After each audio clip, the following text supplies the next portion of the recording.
Selamat datang di channel Dira Purnama, tempat di mana cerita-cerita horor terseram dan penuh misteri menjadi hidup. Di balik ketenangan sebuah kota kecil, selalu ada kisah yang tak terungkap. Hari ini, aku akan menceritakan sebuah kisah nyata yang tak terlupakan tentang tetanggaku, Pak Herman, seorang pria tua yang ramah dan hidup sendirian di rumah sebelah. Sampai aku menemukan fakta mengejutkan bahwa Pak Herman sebenarnya sudah meninggal 7 hari yang lalu.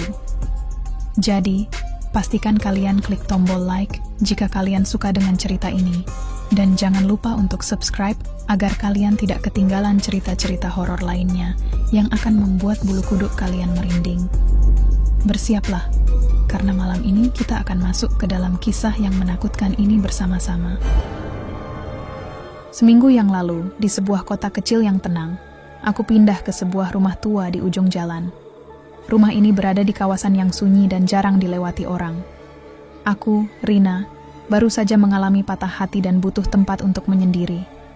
Rumah itu tampak sempurna, murah, sepi, dan jauh dari hiruk-pikuk kota. Saat pertama kali melihatnya, aku langsung jatuh cinta pada ketenangan yang ditawarkan. Di sebelah rumahku, ada seorang pria tua yang tinggal sendirian. Pak Herman namanya. Ia menyambutku dengan senyuman hangat saat aku pertama kali tiba. "Selamat datang, Nak. Aku Herman. Jika butuh bantuan, jangan sungkan-sungkan mengetuk pintuku," ucapnya dengan ramah. Tepat seminggu setelah aku pindah, saat sedang membaca, aku mendengar suara ketukan di pintu. Ketukan itu lemah, nyaris tidak terdengar. Dengan sedikit ragu, aku menuju pintu dan membukanya perlahan. Di luar, hanya ada kegelapan malam dan angin dingin yang menerpa wajahku. Tidak ada siapa-siapa. Aku mengira itu mungkin suara ranting yang tertiup angin dan memutuskan untuk kembali ke dalam. Namun, sebelum aku sempat menutup pintu, aku melihat sesuatu dari sudut mataku. Sesosok bayangan, samar, dan tidak berbentuk, berdiri di sudut halaman.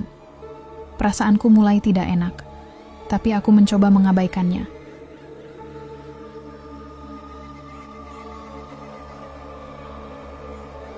Hari-hari berlalu, dan semakin banyak keanehan yang terjadi.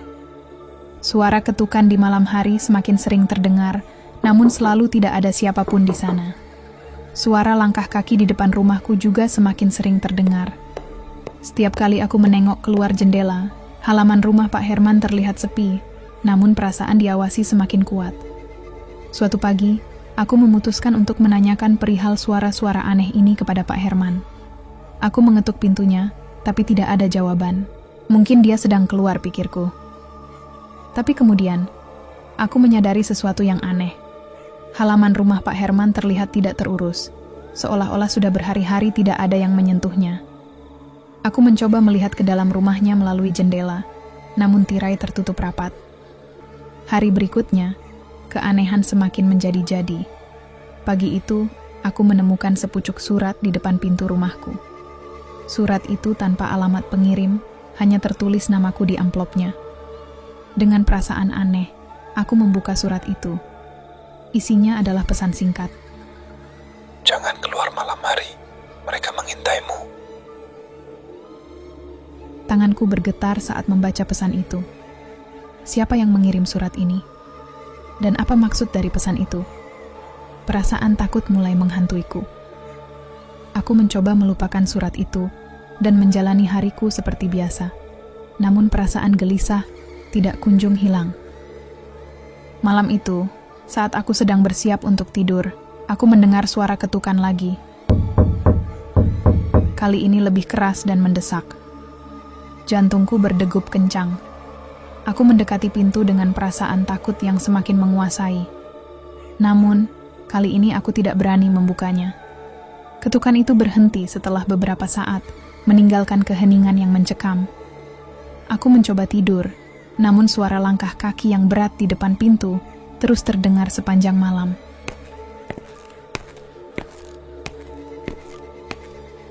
Keesokan harinya, aku memutuskan untuk mencari tahu tentang Pak Herman. Aku pergi ke rumah ketua RT, seorang pria paruh baya bernama Pak Surya, untuk bertanya apakah ia tahu keberadaan Pak Herman.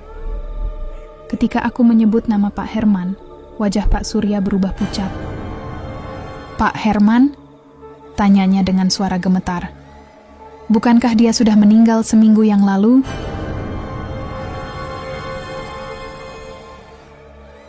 Aku terdiam, tidak percaya dengan apa yang baru saja ku dengar. "Tidak mungkin," jawabku dengan suara parau. "Aku baru saja berbicara dengannya beberapa hari yang lalu." Pak Surya menggelengkan kepala. "Aku yang membantu mengurus pemakamannya, Nak. Dia meninggal 7 hari yang lalu karena serangan jantung di rumahnya."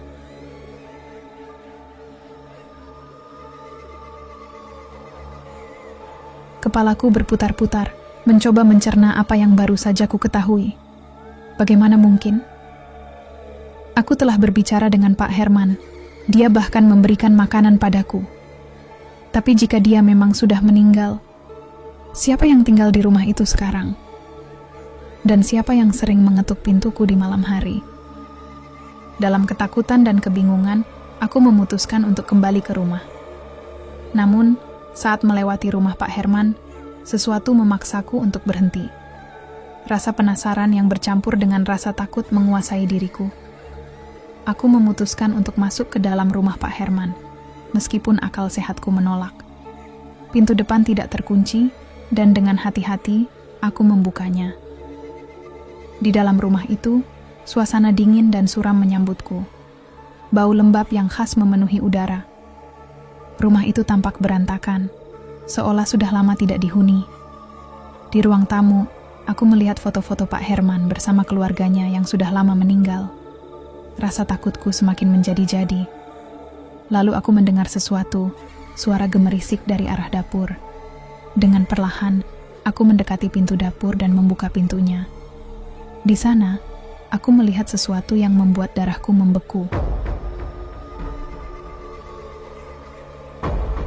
Di atas meja dapur ada sepiring makanan yang sama dengan yang diberikan Pak Herman padaku beberapa hari lalu. Makanan itu sudah membusuk, penuh dengan belatung.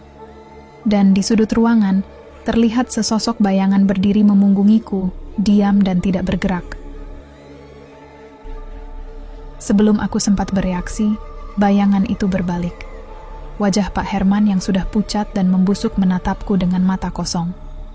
Mulutnya bergerak, seolah ingin mengatakan sesuatu, namun yang keluar hanyalah suara gemericik yang mengerikan.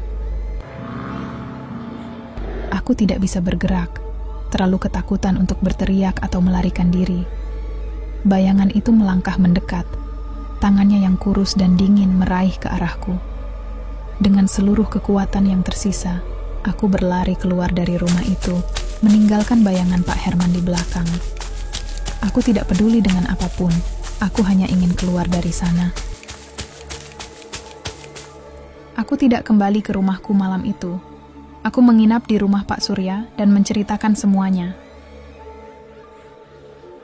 Pagi harinya, kami pergi bersama ke rumah Pak Herman, tapi rumah itu sudah kosong.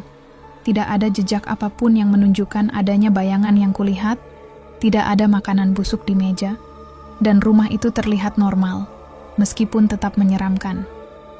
Aku tidak pernah kembali ke rumah itu. Beberapa hari kemudian, aku pindah ke kota lain, meninggalkan semua di belakang. Namun, setiap malam saat aku sendirian di rumah baru, aku kadang-kadang masih mendengar suara ketukan yang lembut di pintu. Aku tidak pernah berani membukanya. Cerita Pak Herman dan ketukan malam itu menjadi bagian dari masa lalu yang menakutkan, yang selalu menghantui pikiranku. Aku tidak tahu apakah bayangan itu benar-benar nyata atau hanya buah dari imajinasiku yang terganggu.